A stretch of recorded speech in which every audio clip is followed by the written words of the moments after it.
பாலும் தெளிதேனும் பாகம் பருப்பும் இவை நாளும் கலந்துனக்கு நான் தருவேன் கோலம் செய் துங்கக் கரிமுகத்து தூமணியே சங்கத்தமிழ் மூன்றும் தா. ஓம் ஸ்ரீ மகா கணபதி நமக.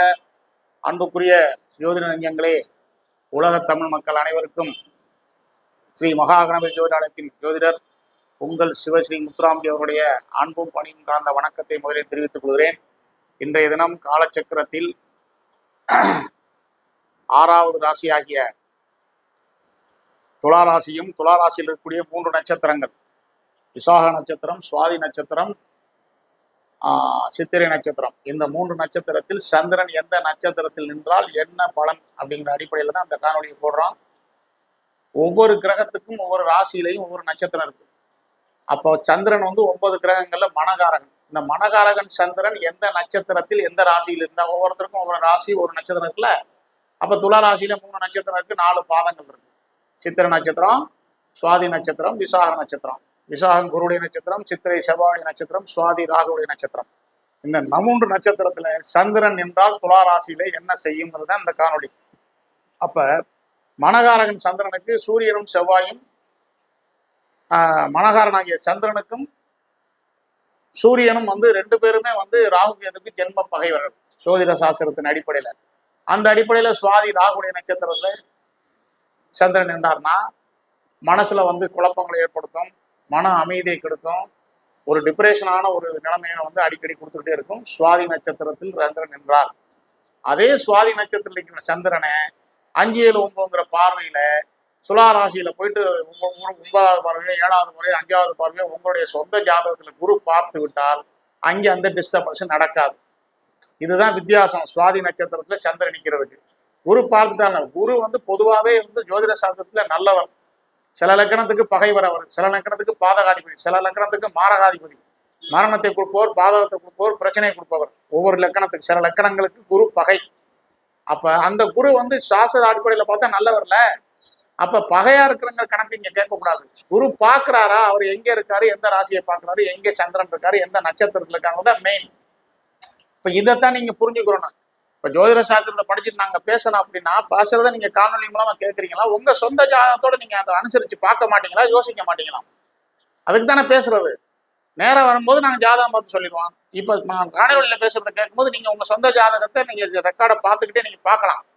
என்ன லக்கணம், அப்ப இந்த ஜோசியர் சொல்றதுக்கு எத்தனாவது இடத்துல சந்திரன் இருக்காரு, துலா ராசியா, இந்த நட்சத்திரத்தில் நிற்கிறாரா, அப்ப குரு பாக்குறாரா, ஆட்டோமேட்டிக்கா பார்த்து போயிடலாம் நீங்க.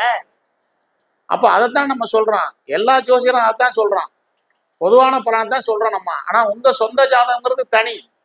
அதன் அடிப்படையில எல்லாமே நினைக்கும். உங்க ஜாதகத்துல என்ன லக்கணமோ அதுதான் 100க்கு 100 நடக்குங்கிறது தான் விதி. ஜோதிட விதியை நாங்க பேசுறோம். விதி விலக்கு உங்க ஜாதகத்துல இருக்கும். அதைத்தான் நேரடியா பார்த்து பேசி என்ன செய்யணுமோ அதை செஞ்சுட்டு போகணும். அப்ப என்ன ஆகும், எல்லா கிரகமும் மைனஸ்ல இருக்குது. மைனஸ் இருக்கிறத பிளஸ் பாயிண்டா என்ன பண்ணும், உங்க ஜாதகம் உங்களுக்கு சாதகமா வேலை செய்யும். மேட்ரே இதுதான், வேற ஒண்ணும் கிடையாது. அப்படிங்கும்போது சுவாதி நட்சத்திரத்துல இருந்தா இப்படி, சித்திரை நட்சத்திரத்துக்கும் போது செவ்வாய்க்கும் சந்திரனுக்கும் சோதிட அடிப்படையில பகை. அப்ப செவ்வாய் எங்கேயாவது போய் சித்திரை நட்சத்திரத்துல நிற்கக்கூடிய சந்திரன், செவ்வாய் மகர ராசியில உச்சம் பற்றோ, மேச ராசியில ஆட்சி பற்றோ, விருச்சிக ராசியில ஆட்சி பற்றோ இருந்துச்சுன்னா செவ்வாயுடைய நட்சத்திரத்துக்கு சந்திரனும் நல்லா தான் வேலை செய்யும். அது குரு பார்த்தாலும் பார்க்காட்டி. அதுக்கு அடுத்து குருவுடைய நட்சத்திரம். குருவுக்கும் சந்திரனுக்குமே ஜோதிட ரீதியா பகைதான்.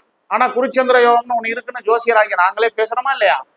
அதுதான் டிஃபரன்ஸ் குருவுக்கும் மற்ற கிரகத்துக்கும்.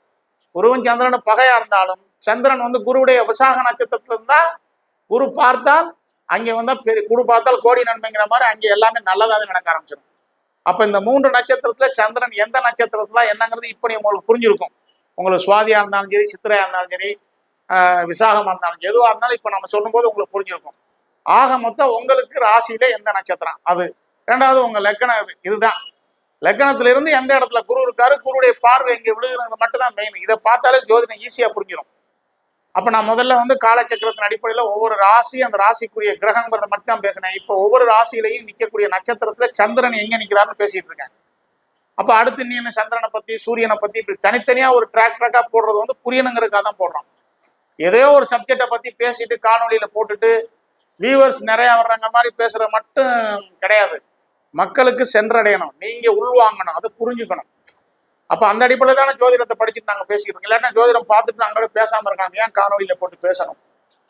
அதுதான் உண்மை. அதனால மூன்று நட்சத்திரத்துல எந்த நட்சத்திரம் இருந்தாலும் சந்திரனை குரு பார்த்துட்டா டாப்ல நடக்கும். ரெண்டாவது துலா ராசியிலே போய் சந்திரன் இருந்தா, துலா ராசியில பிறந்தவங்க கருப்பாவும் இருப்பாங்க, பளபளன்னு இருப்பாங்க. ரெண்டு விதத்துல இருக்கும்.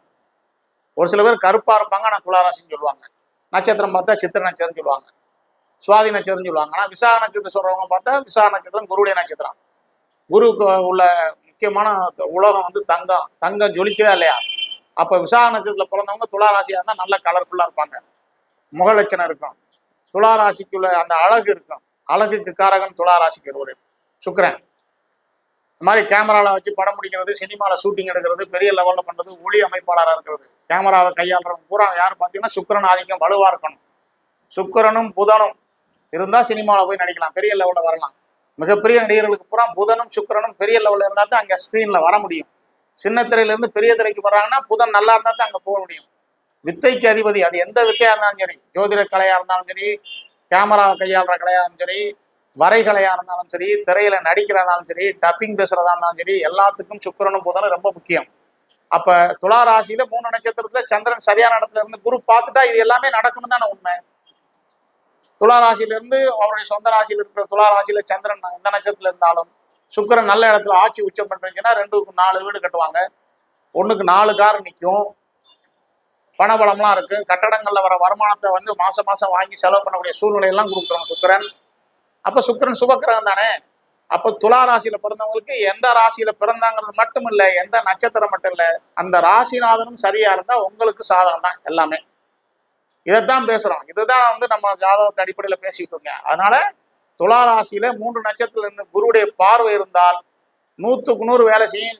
விசாக நட்சத்திரத்துல இருந்தா, சித்திர நட்சத்திரத்துல இருந்து குருவுடைய பார்வை இருந்துச்சுன்னா 100க்கு 90% வேலை செய்யும். அதே சுவாதியில நின்றா 100க்கு 50% வேலை. ஏன்னா ராகு கேதுவுக்கு ஜென்ம பகைன்னு ஒரு கணக்கு இருக்குல்ல.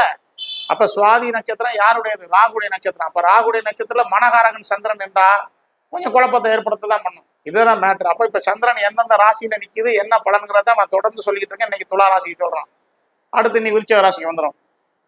அப்ப விருச்சிக ராசியும் மேச ராசியும் இந்த ட்ராக்ல 12 ராசியில பார்த்தா விருச்சகம் மேச ராசியில மட்டும் சந்திரனுக்கு வேற மாதிரி இருக்கும் பலன். காரணம்னா விருச்சகத்துல போயிட்டு நீச்சம், மேசத்துல போய் பகை சந்திரன், அங்கேயும் 3 நட்சத்திரம் இருக்கு. அப்ப அந்த அடிப்படையில பார்க்கும்போது உங்களுக்கு சந்திரன் வந்து நல்ல இடத்துல நின்று விருச்சிக ராசியில நின்றது குருவுடைய பார்வை இருந்துச்சுன்னா அங்கேயும் கெடுபடம் நடக்காது. ஆக மேசராசி விருச்சிக ராசியில் வந்தவங்களுக்கு கொஞ்சம் வித்தியாசமான குணாதிசயம் இருக்கும், பிடிவாத குணங்கள் இருக்கும், எல்லாமே இருக்கும். அந்த நேரத்துல போய் மனகாரகன் சந்திரன் டிப்ரெஷன் ஆனார்னா என்ன நடக்குமோ உங்களுக்கே தெரியுமே. அப்ப அதுதான் நாங்க சொல்றோம். அப்ப நீங்க பார்த்து கேட்டுட்டு உங்க சொந்த ஜாதகத்தை கொஞ்சம் நீங்க அனலைஸ் பண்ணணும். பண்ணலாம் தெளிவாகவே தெரிஞ்சுக்கலாம். ஏதோ ஏனாதோன்னு ஏதோ வீடியோ போடுறாங்க பாக்குறாங்கன்னு நினைச்சு போனா அது வேற விஷயம். அதனால துலா ராசியில உள்ளவங்கலாம் ராசிநாதன் சுக்கிரனும் நல்லா இருந்து சந்திரன் மேலையும் குரு பார்வை இருந்துச்சுன்னா நீண்ட ஆயுளோட, நிறைஞ்ச செல்வத்தோட, 1க்கு 4 வீடு பங்களாக்களோட, நிறைய கார், விலை உயர்ந்த கார்ல போறது, டிரைவர் வச்சுட்டு போறக்கூடிய சூழ்நிலையில தான் இருப்பாங்களே தவிர குறைஞ்சு போக மாட்டாங்க. அதே நேரத்துல புத்திர பாக்கியங்களை கொடுக்கக்கூடிய உயிரணுக்களை கூட்டுறது குறைக்கிறது சுக்கிரன் தான் ஆண்களுக்கு. பெண்களுக்கு யூட்ரஸ்ல கர்ப்பப்பையில பிரச்சனையை கொடுக்குறவரும் சுக்கிரன் தான். அப்ப அந்த சுக்கிரனுமே வந்து ஒரு சில விஷயங்கள்ல நல்லா இருந்தாருன்னா இந்த விஷயம்லாம் கரெக்டா நடக்கும். சுக்கிரன் கெட்டு போனா தான் அணுக்கள்ல உயிரணுக்கள்ல கவுண்டிங் குறைஞ்சு போயிடும். அப்ப என்ன ஆகும்? எல்லாமே பிரச்சனையா வரும். அந்த அடிப்படையில துளாராசியில வந்து உங்களுக்கு இந்த 3 நட்சத்திரத்துல சந்திரன் நின்று குரு பார்த்து விட்டால் துளாராசியில இருக்கிற சந்திரன் மனகாரகன் நல்லதா இருக்கும். காலச்சக்கரத்துல 4வது இடத்துக்குரிய ஒரு சந்திரன். மேஷராசில இருந்து 4வது ராசி கடகராசி. கடகராசிக்குரிய கிரகம் தான் சந்திரன். சந்திரன் தான் மனகாரகன். 9 கிரகமும் மனிதனுடைய உடல்ல ஒவ்வொரு பாகங்களையும் ஆட்சி செஞ்சுக்கிட்டு இருக்கு. ஒவ்வொரு இடத்துக்கும் ஒவ்வொரு கிரகம் காரணம். பஞ்சபூத தத்துவங்களே நம்ம உடம்புலதான் இருக்கு. நீர், நிலம், காற்று, ஆகாயம், நெருப்பு, இந்த 5ம் பஞ்சபூத தத்துவங்கள். இந்த பஞ்சபூத தத்துவங்களை ஒண்ணு வெகுண்டு இருந்தாலும் இந்த உலகம் இருக்காதுன்னு எல்லாருக்கும் தெரியும், படிச்சவங்களுக்கு பூரா. அப்ப அந்த பஞ்சபூதங்களே மனித உடல்ல இருக்குன்னு சொல்றேன்ல. அப்ப மனித உடல்ல இருக்குன்னா அந்த பஞ்சபூத தத்துவங்கள் அடைகிற மனுஷன் வந்து அப்ப எவ்வளவு பெரிய மனித பிறவி, எவ்வளவு பெரிய முக்கியமான விஷயம். அப்ப அந்த மனித பிறவியை கடைசி வரைக்கும் மனிதனாவே வாழ்றதுக்கு எத்தனை பேர் இருக்காங்க கொஞ்சம் யோசிச்சு பாருங்க. அப்ப பஞ்சபூத தத்துவங்கள் தான் மனித உருவம். அப்ப புல், பொடி, செடி, கொடியெல்லாம் படைக்கிறதும் கடவுள் தான், நம்மளை படைக்கிறதும் கடவுள் தான். அப்ப மனித பிறவி முக்கியமான பிறவி இல்லையா? மிகப்பெரிய அபூர்வமான பிறவி இல்லையா? அந்த பிறவியை நாம எப்படி அனுபவிக்கணும், எப்படி வாழணுங்கிறத அந்த ஜோதிட சாஸ்திரம் சொல்றக்கூடிய சில விஷயங்கள் நம்ம சொல்றோம். அதனால சித்திர நட்சத்திரம் தான் சரி, விசாக நட்சத்திரம், குருடைய பார்வை மட்டும் உங்க ராசியில் விழுந்து சுக்கிரனும் நன்றாக இருந்தால் துலா ராசியில் உள்ளவங்க கொடி கட்டி பறப்பாங்க. இது பொதுவான விதி மட்டும் இல்லை. உங்க சொந்த ஜாதகத்துல இருந்துச்சுன்னா அவன் யாருமே நீங்க ஜாதகமே பார்க்க வேண்டாம், ஆட்டோமேட்டிக்கா வந்துடும். அப்பா வந்து ஏழ்மையா இருந்தாலும் இவங்க பிறந்த நேரத்துல சுக்கிரன் நல்லா இருந்துச்சுன்னா இவங்க கொடி கட்டி பிறப்பாங்க. ஏன்னா அவங்க அப்பா வந்து உழுதுட்டு கிடந்தாரு, இப்ப கடைசியில பார்த்தா இவன் இப்படி இருக்காம. படிப்பறிவே இல்லாதவனுடைய பிள்ளை டாக்டரா இருக்கும், படிப்பறிவுல உள்ள பிள்ளை கலெக்டரா இருக்கும். அப்ப என்ன, பிறக்கிற நேரத்துல கிரகங்கள் சஞ்சாரம் தான். எப்படி படிப்பு சம்மந்தமே இல்லாதவர்களுடைய பிள்ளை எப்படி பெரிய லெவல்ல படிச்சுட்டு பாச்சு? அப்ப எது, கிரகங்கள் தான் பிரச்சனை. கிரகங்கள் பிறக்கும் போது எங்க டிரான்சிட் ஆகுது அந்த அடிப்படையில் தான் இங்க உட்கார, அதான் வாழ்க்கை. அதனால இந்த காணொலியின் மூலமா நீங்க சந்திரன் எந்த நட்சத்திரத்துல இருக்கு நல்லா பூர்வமா தெரிஞ்சுக்கிட்டு அதுக்கு தகுந்த மாதிரி சுக்கிரனை எப்படி இருக்குன்னு பார்த்துக்கிட்டீங்கன்னா உங்க ஜாதகம் உங்களுக்கு சாதகமா வேலை செய்யும். அதனால இன்னைக்கு காலச்சக்கரத்தில் 7வது ராசி ஆகிய விருச்சக ராசியும் விருச்சக ராசிக்குள்ள அடங்கிய 3 நட்சத்திரம். விருச்சக ராசியிலையும் விசாக நட்சத்திரம் இருக்கு, 4ஆம் பாதம். விருச்சக ராசியில அனுஷ நட்சத்திரம், கேட்ட நட்சத்திரம், இந்த 3 நட்சத்திரம் இருக்கு. இந்த 3 நட்சத்திரத்துல சந்திரன் இருக்கிறதுக்கான எப்படி இருக்கார், எந்த மாதிரி பலனை கொடுப்பாருங்கிறத அடுத்த காணொலியில் உங்கள்கிட்ட பேசுறேன். அதனால நீண்ட ஆயுளும் நிறைஞ்ச செல்வத்தையும் பெற்று எல்லா மக்களும் இன்புற்று வாழ வேண்டும் என்று எம்பெருமான் பரம்பொருளை வேண்டி இந்த வீடியோவை நிகழ்வை முடிவு செய்கின்றேன். நன்றி, வணக்கம்.